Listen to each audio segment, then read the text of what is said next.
Yeah, cool. So yeah, as you all know, we're reading GraphRag today. We just want to check before we get started. Have any of you actually worked with worked with it, tried it out yet? Anything like that?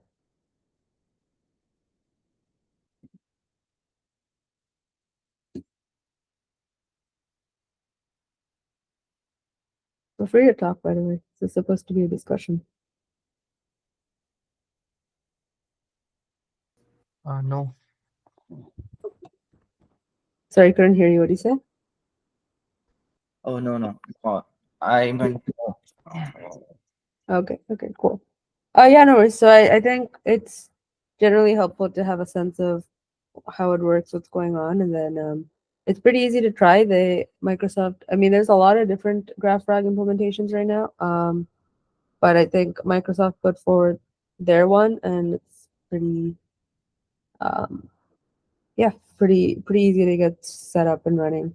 Um, so I think obviously everyone here should know RAG. We've talked about it several times. You can't know. Yeah, I think anyone will know what it is. But there's a few main things it obviously doesn't do amazing, right? So it's this approach really tries to focus on aggregating themes and doing kind of building a graphical structure across how things are related across the document so that you can kind of do kind of better retrieval across the entire thing, right?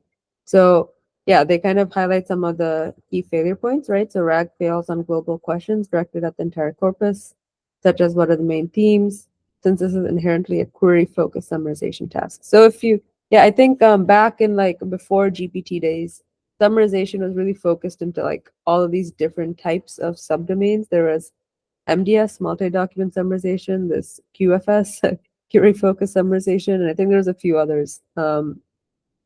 And they kind of all just got lumped into solve everything with RAG and just calling summarize using a prompt. But these are actually tasks that were studied in a lot of detail at one point. So yeah, they said like it's not great at these kind of query focused summarization tasks other than explicit retrieval. So prior QFS methods, um, yeah, they were kind of prior to RAG, so they did various different things, like more like text-based retrieval and then summarization and so forth.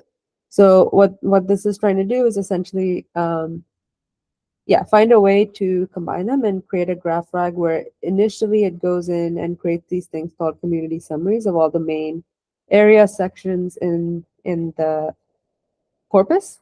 And then yeah, so it, as I said, right, first it drives this entity knowledge graph, uses LLM to summarize, extract, and then it creates summaries around them. And then after that, it kind of tries to tie everything together. Um, so yeah, given a question, each community summary is used to generate a partial response before all partial responses are again summarized in a final response to the user. For a class of global sense-making questions over data sets in the 1 million token range, we show that graph RAG leads to substantial improvements over a naive RAG baseline for both comprehensiveness and diversity of generated answers. And you can look at it here. So yeah, this is kind of a high-level overview of what they do. It's kind of broken up into several different stages, and this idea of community summaries, I guess, isn't immediately. I don't know. It sounded kind of odd to me, but essentially all that's doing is yeah, we can walk through each of these sections in detail. So obviously, source documents, you do the whole extraction chunking layer, and then they have several layers of kind of summaries, right? So text chunks, element instances, element summaries. We can, yeah, they have bigger kind of description of those here. So in this first stage, um, is yeah, trying to figure out how to process what chunk size to use. Um, and yeah, they end up using on a sample data set using a chunk size of 600 token extracted, almost twice as many entity references as using a chunk size of 2400. So these entity references are they then use an LLM prompt to identify entities in the text, including their name, type, description, before identifying all relationships between these entities, including source and target entities and description of their relationship. Both kinds of element instances are output in single list of delimited tuples. Um, Yeah, so generally speaking, what they're doing is this is kind of more of that entity extraction. They're trying to just identify from each chunk what are the main areas, topics, fields, etc., that it's related to. So yeah, for example, while default prompt extracting broad class of named entities, people, place, organizations, generally applicable domains with specialized knowledge will benefit from few shot examples specialized in those domains. We also support a secondary extraction prompt for any additional covariates we would like to associate with extracted node instances. Um, our default covariate prompt aims to extract claims linked to detected entities, including subject, object type description with start and end date. So yeah, this is pretty straightforward. There, essentially, you can customize prompts to extract what you think is most relevant um, to the corpus, whether that's claims, so like how things are related to each other, specific dates, times, anything in that area. Um, yeah, in order, the balance needs to of efficiency quality, we use multiple rounds of leanings to encourage the LLM to detect any entities that they might have missed. Yeah, again, same idea, just trying to pick up all the main concepts or themes or relationships using a first LLM processing layer. And then the second step is to take those instances and create summaries out of them, right? The use of LLM to extract descriptions of entities, relationships, and claims represented in source text is already a form of abstractive summarization, relying on the LLM to create independently meaningful summaries of concepts that may be implied but not stated by the text itself. To convert all such instance level summaries into single blocks of descriptive text for each graph element, um, yeah, so now what they're doing is they're essentially just taking all of this and actually creating a summary out of it. Yeah, and this kind of is what gets used as the actual summary of each node in the graph, right? Um, yeah, and then from here they do the next step, which is like creating these summaries into graph communities. So each closely related community, and they use different graph algorithms. For this one, they mentioned that they use Leiden. There might be a few others, but they say this, we can read this paper at some point, from Luvian to Leiden, guaranteeing well-connected communities. Seems to be somewhat old paper. But yeah, so they do that. And then from that, they're able to create these kind of graph community, you know, diagrams. And yeah, we can go over it, but they have multiple layers of these communities. Let's see where they have that. Yeah, there's leaf level and then higher level communities, and they break it down into different levels. So there's C0, C1, C2. We'll go over that in a little bit. Yeah, so essentially once they generate all of these element summaries, right, they get it to, so it's all closely related communities of entities will be detected and summarized in the following step, and given LLMs can understand the common entity behind multiple name variations. Overall approach is resilient to such variations in order to create connectivity between the related entities.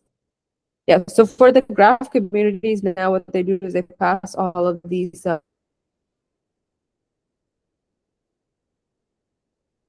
summaries in, and they use this latent algorithm to recover hierarchical community structure of large-scale graphs efficiently.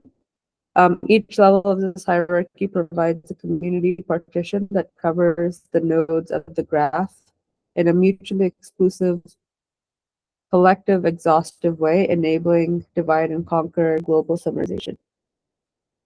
Not entirely sure what this collective, exhaustive manner is. Might be a good idea to look a little bit deeper into how Leiden works, but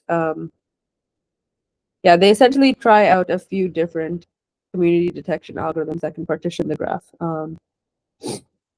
into communities of nodes with stronger connections to one another than to the other nodes in the graph.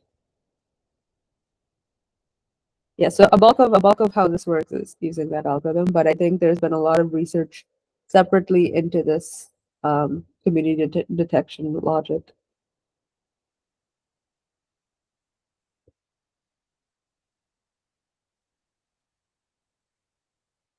Does that make sense so far? So essentially, they first extract entities and they create summaries on top of that. And then this creates an index, right, which is a homogeneous, undirected, weighted graph in which the entity nodes are connected by these relationship edges, with edge weights representing the normalized counts of detected relationship instances. Um, yeah, they don't really provide all the details of exactly how they're weighting it and generating this structure, but kind of loosely speaking, it is taken some sort of a measure of how many overlapping entity references there are. And then on top of that, they do this community detection algorithm that will make it well set up for divide and conquer global summarization. Yeah, and then after that, they do community report like summaries of each community in this hierarchy using a method designed to scale to very large data sets. These summaries are independently useful in their own right as a way to understand the global structure and semantics of the dataset. For example, a user may scan through community summaries one level looking for general themes of interest, then follow links to the reports at the lower level to provide more details for each of the subtopics. Um, I think my screen froze. Let me see.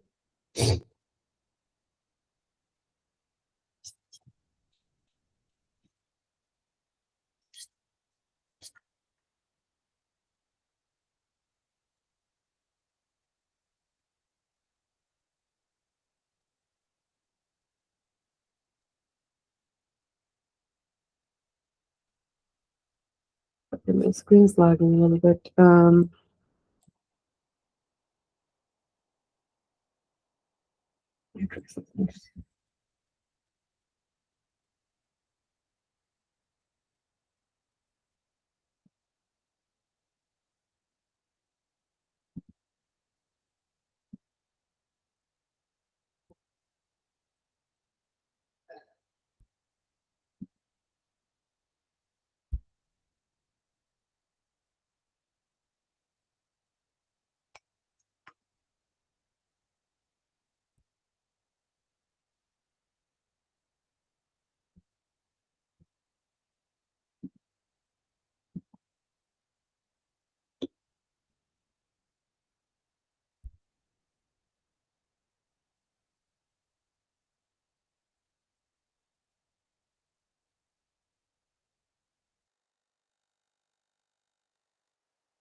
Okay, hopefully it's better now.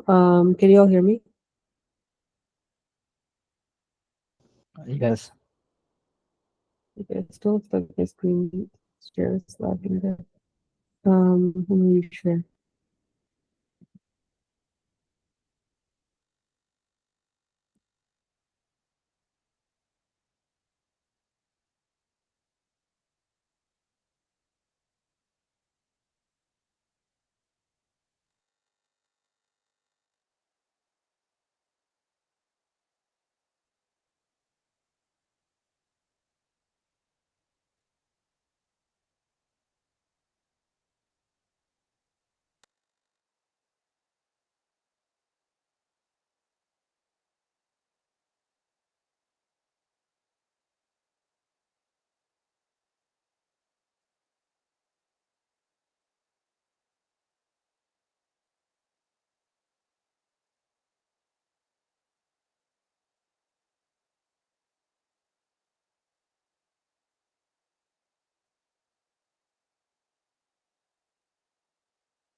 Okay, hopefully this is better.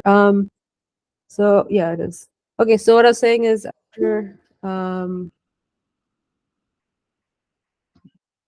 after you generate, yeah, so now we generate the community summaries from the graph communities, and yeah, that's what we're saying here is they create report structures based off of the Leiden hierarchy. If you go down, okay, so yeah, so graph communities detected by the Leiden algorithm, they have different routes over the multi-hop RAG dataset as indexed. So circles represent entity nodes with size proportional to their degree. Node layout was performed via OpenORD and Force Atlas. Node colors represent entity communities shown at two levels of hierarchical clustering. Level 0 corresponding to the hierarchical partition with maximum modularity, and level 1, which reveals internal structure within these root level communities. So yeah, as I said, there's a hierarchy. So like there's one level of connection, and then you can kind of think of it of um, like a corporate org chart or something. They have a few levels you can specify it. I think in this one they use up to 7. But they have leaf level communities, which are the element summaries of leaf level communities, nodes, edges, covariates, are prioritized and then iteratively added to the LLM context window until the token limit is reached. Prioritization is as follows for each community edge in decreasing order of combined source and target node degree. Add descriptions of the source node, target node, link covariates, and the edge itself. And then the higher level communities, if all element summaries fit within the token limit, proceed as for leaf level communities and summarize all element summaries within the community. Otherwise, sub-rank communities in decreasing order of element associated tokens and iteratively substitute sub-communities for their associate element summaries until they fit within the context window. So yeah, the heavy lifting really is done by the lead and algorithm. After that, they just go in and like throw each level of that summary into the next level, and that's able to generate like the hierarchy structure all the way to the top. Given a user query, the community summaries generated in the previous step can be used to generate a final answer in the multi-stage process, right? So the hierarchical nature of the community structure also means that questions can be answered using community summaries from different levels, raising the question of whether a particular level structure offers the best balance of summary, detail, and scope.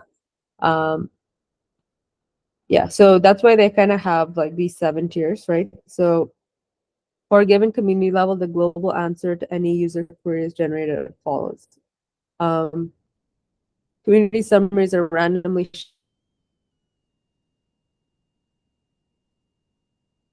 shuffled and divided into chunks of pre-specified token size. This ensures relevant information is distributed across chunks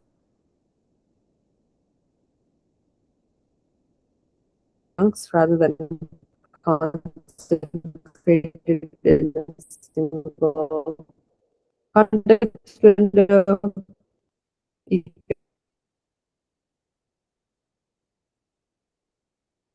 can map and community answers generate intermediate answers in parallel, one for each chunk. LLM is also asked to generate a score indicating how helpful the generated answer is in the target. And then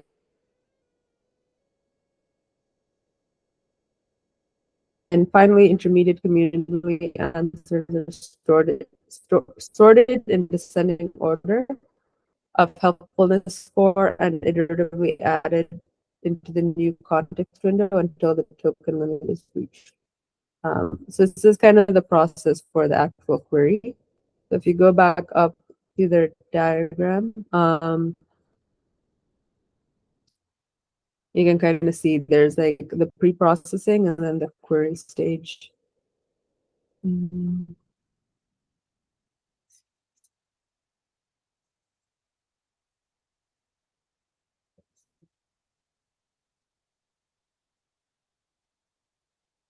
Um, so yeah, here, so all these few steps are kind of how it's indexed. It creates all the way up onto this community summaries, which is community detection. This is the lead-in algorithm, and then after that they create the communities as well as. Are you able to hear me?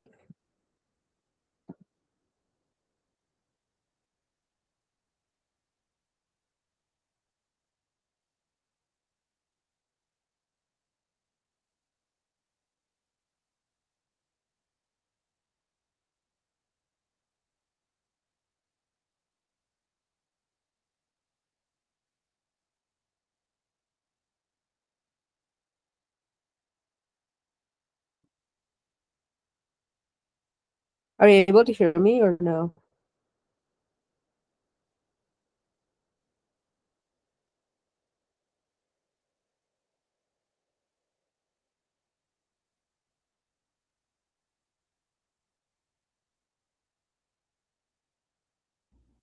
It's better now.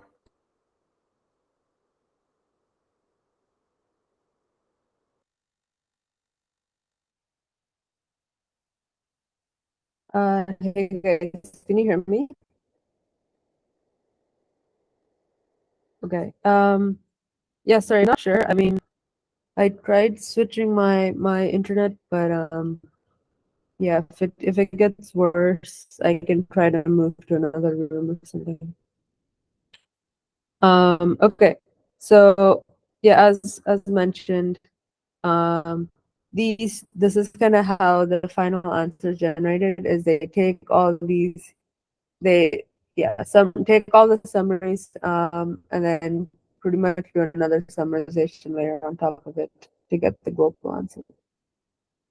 Um,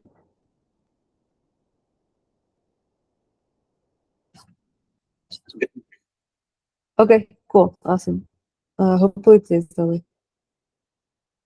Yeah, so any questions about that general process? I understand that they've left out kind of the bulk of how that community detection graph is generated.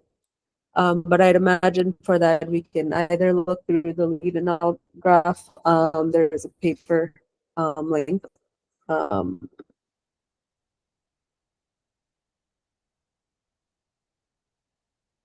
yeah, but the rest is. I think the other thing that kind of strikes me is just how LLM intensive this entire process is.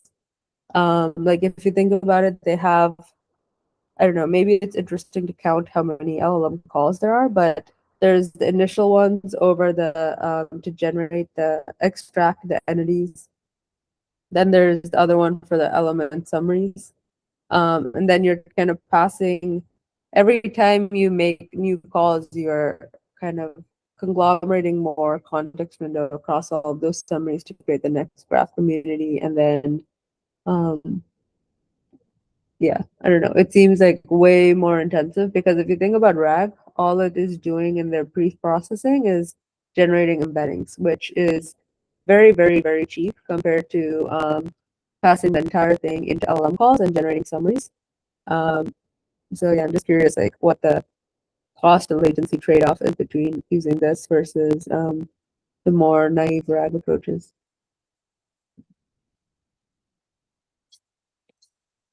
Hello?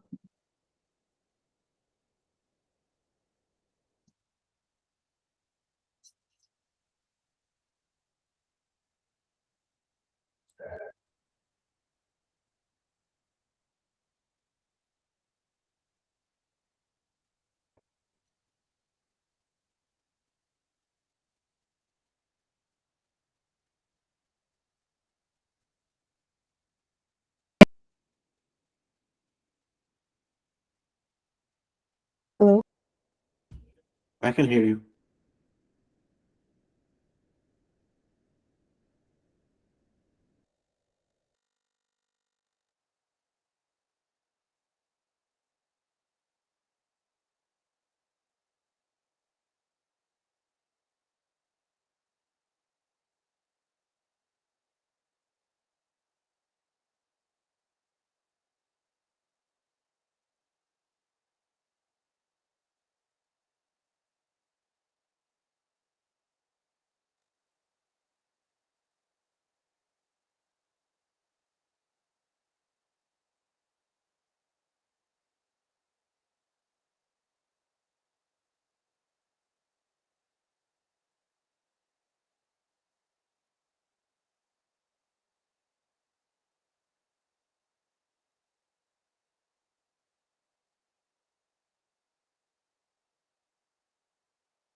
Okay, I just tried refreshing. Is it good now?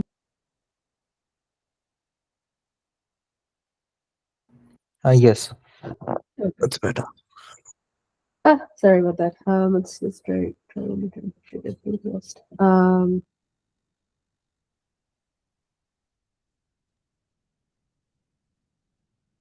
Okay, yeah. Any thoughts, questions, etc. On kind of how this works so far?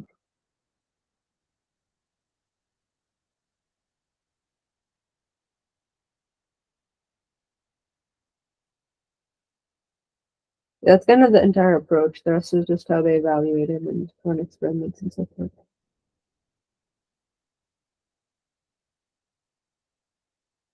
I think my biggest concern is just cost and latency. It seems like in order to do this, they are doing like probably 7 times. It's probably like way more than 7 times more expensive because, as I said, like LLM calls are like, I don't know, 10, 20 times more expensive than embeddings. And then they're doing like 10 of them.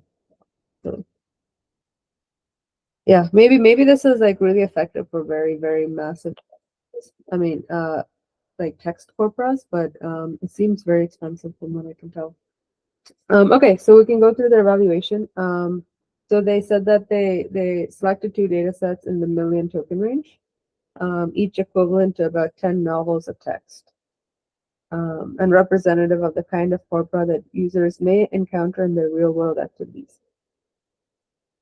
So podcast transcripts, compiled transcripts of podcast conversations between Kevin Scott, Microsoft CTO, and other tech leaders. Yeah. So that is about 10 novels of text, so a million tokens. And similar for news articles. This is something that was very popular with, I worked on multi-document summarization, I guess, 3 years ago. This this data set is like very popular for all of those tasks. So yeah, so they evaluated it based off of a few different conditions. So as I said, they do multiple layers of these communities, right? So you can theoretically summarize it in as many layers as you want, but I think they cap it here at 4. So C0 is the root level communities to answer user queries. C1 high level community summaries, sub communities of C0, otherwise C0 communities projected down. C2 is like another layer, so essentially it's summaries of the C1. Use intermediate level community summaries to answer queries. These are sub-communities of C1 if present, otherwise C1 communities projected down, and then same for C3. And then they compared against 2 other approaches, semantic search, the naive RAG, as well as this kind of map reduce summarization approach. Um, the graph index supporting condition C0 to C3 was created using our generic prompts for entity and relationship extraction only, with entity types and few short examples tailored to the domain of the data. The graph indexing process used a context window size of 600 tokens, with 1 gleaning for the podcast datasets and 0 gleanings. So the gleanings are just like this. We talked about in the beginning, but it just essentially says, hey, you haven't found all the entities. It's just to do better entity relationship extraction. Um, cool. And then they evaluated this using Ragus and a few other custom criteria. So if we go down, yeah. So the few main things were comprehensive. Oh,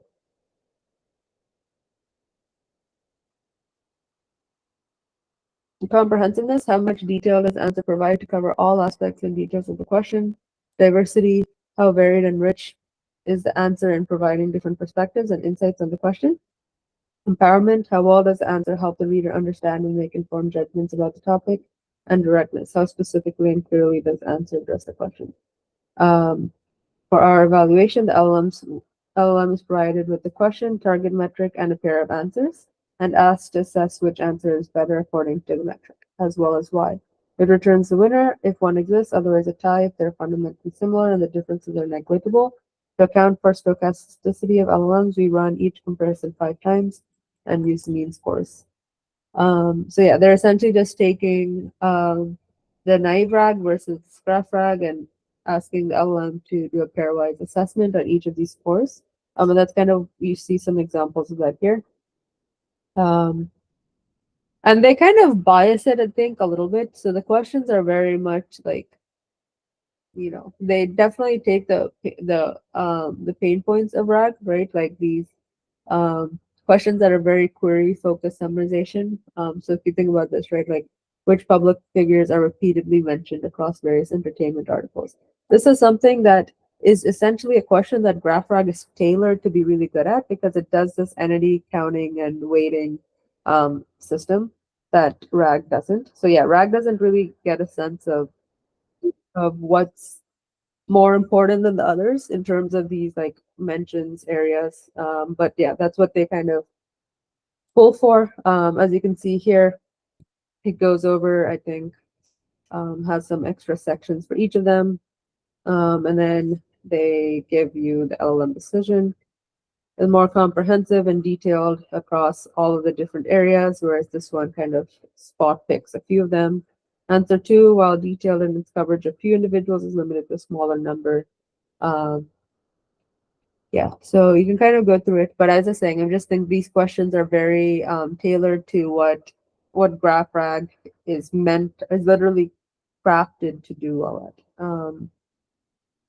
Yeah, and then you can kind of see this. This is kind of for each of those layers of summaries, right? C2, C3, C0, C1. SS is the semantic search, and TS is the MapReduce. They put this win rate percentage, right? So head-to-head win rate percentages of row condition over column condition across two data sets, four metrics, and 125 questions per comparison. So self-win rates were not computed, but are shown as expected 50% for reference. All graph RAG conditions outperform naive RAG on comprehensiveness and diversity.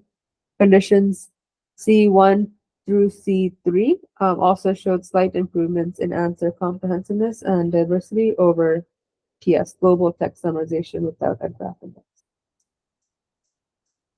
Um, yeah, any, I mean, yeah, any thoughts? It doesn't seem like it's like that much better, to be honest. It looks like it's not like nearly 90% win rate on any of them. It's give or take a little bit over 50. So it doesn't seem like it's a blowout win, in my opinion. Cool. So yeah, this is just kind of talking about the configuration. They used for Turbo with 128 tokens, tested for context window sizes 8, 16, 32, 64. Smallest context window size tested 8K was better for all comparisons and comprehensiveness. Average win rate of 58%. Again, not like exceedingly high, um, while performing comparably with larger context sizes and diversity. Also, 52% is very low, and empowerment 51 is like barely. Um, yeah, cool. I think the rest is just more numbers. Yeah, that's mainly it. Any thoughts, observations? I'm actually really curious, like if this, you know, seems like it seems like it did better. Obviously, they wouldn't have published the paper if it didn't. But yeah, curious what your guys' thoughts are. If it's like, 8%, 58% win rate, um, worth it versus the like very expensive indexing process that this takes. I don't know. I guess it depends on your business and the metrics, but um, cool. Does anyone here happen to know what the lead and graph algorithm does? Probably could have read it. I just didn't have time before this, but we can go through that and kind of better understand how these communities and the weighting logic is actually set up.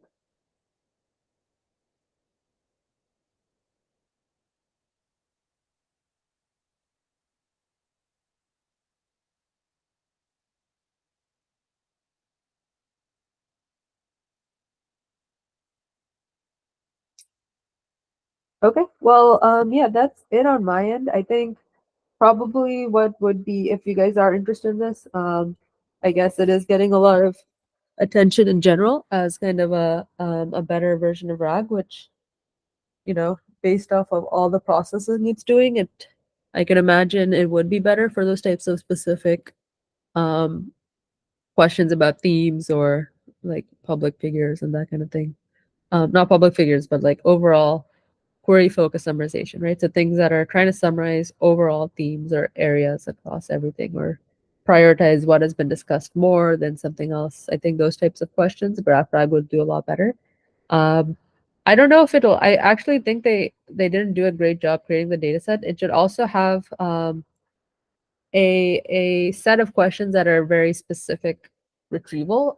Because my imagine, like, what I think is that GraphRag probably isn't amazing at doing specific question, specific retrieval based questions, because it doesn't look like it ever actually goes down all the way to the C0 roots, C0 nodes. So yeah, curious how they think about that trade-off. But cool. I think that's it from me. We can follow up with more papers in this area. I know there's a lot of, if you look on GitHub, there's several different implementations of GraphRag. Um, we can also try playing around with it. And yeah, also if you guys want, over the Codebase, so I think most of you know I'm running a startup called Intelligence.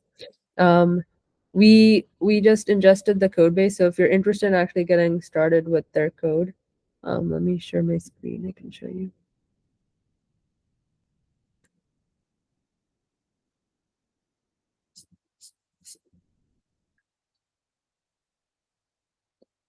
Yeah, my startup is called Intelligence. Here, I will pull it up and kind of show you how you can kind of get started on the GraphRag approach.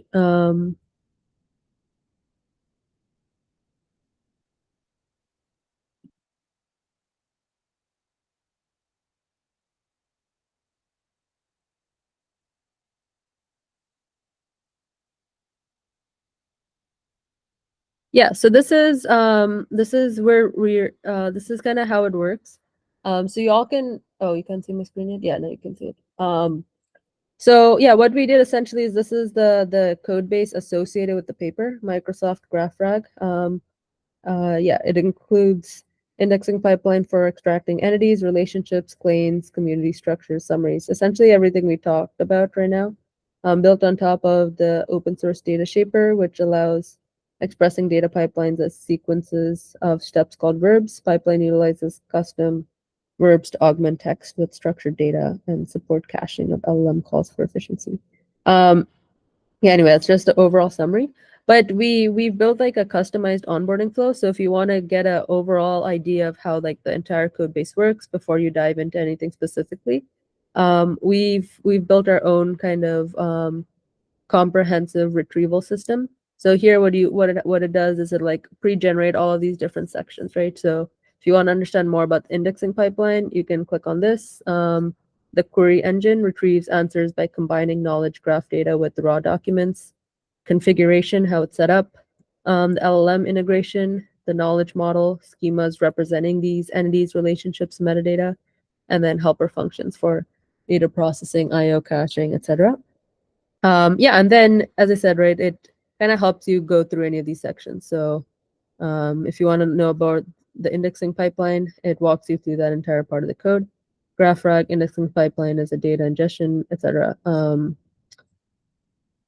Yeah, so I mean, I can send the drop a link to this in our chat if you guys want to try it out and try to understand the full GraphRag code base in detail.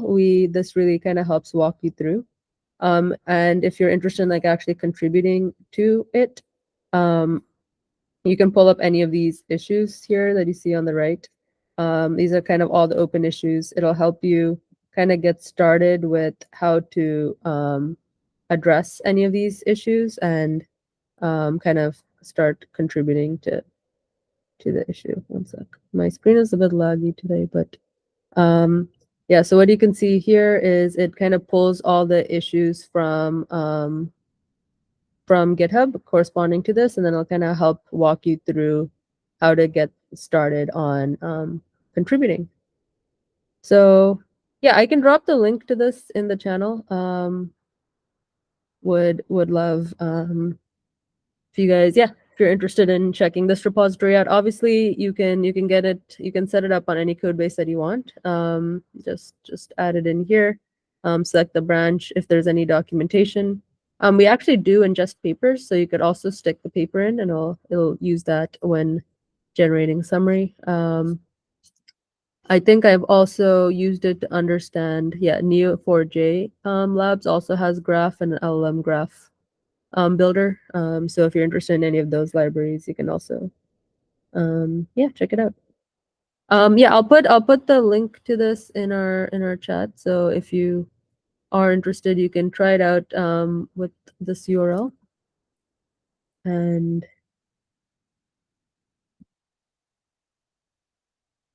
cool. Any thoughts or feedback right now? If you're interested in like following up, contributing, have feedback, please message me or reach out. We are yeah, we've been launching this for a lot of code bases recently and would love more feedback.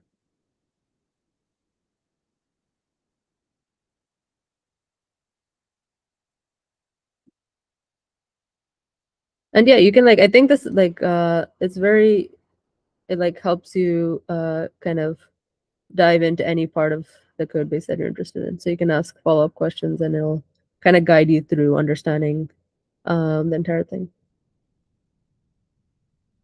Uh, cool. I think this is, yeah. If you want to kind of understand more about the code base, it's better that you do it with the actual, um, go like in the, don't do it when you're like explaining an issue. That's not the place to ask questions. Cool. Any other questions or thoughts? Um,